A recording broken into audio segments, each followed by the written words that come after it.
Hello guys, একটা নতুন item বানাচ্ছি, আটা লাড্ডু।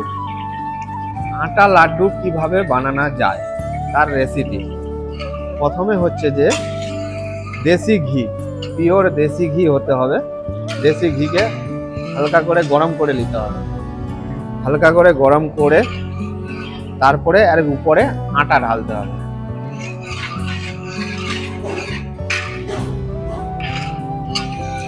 কেটে রাখ। হ্যালো ফ্রেন্ড, আটা লাড্ডু কিভাবে বানানো যায় রেসিপি। ঘিটাকে হালকা করে গরম হয়ে যাবে, তারপরে হচ্ছে যে আটাটা ঢেলে দিতে হবে।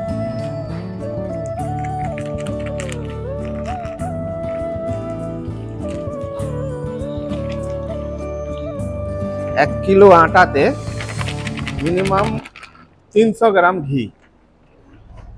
300 গ্রাম ঘি দিয়ে এটাকে ঘুরতে হবে।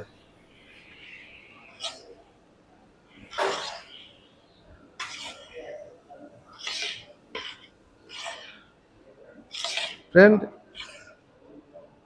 ভিডিওটা ভালো লাগলে লাইক, কমেন্ট, শেয়ার, সাবস্ক্রাইবার।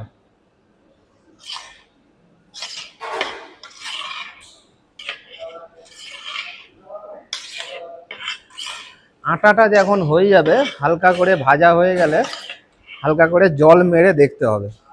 তো জল মেরে দেখলে হালকা করে বজবজানি আসবে, তাহলে আটা ফ্রাই হয়ে গেছে, ভুজা হয়ে গেছে।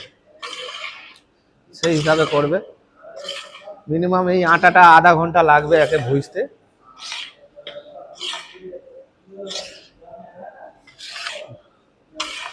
আটা লাড্ডু মানে যাকে বলা যায় গুণ লাড্ডু।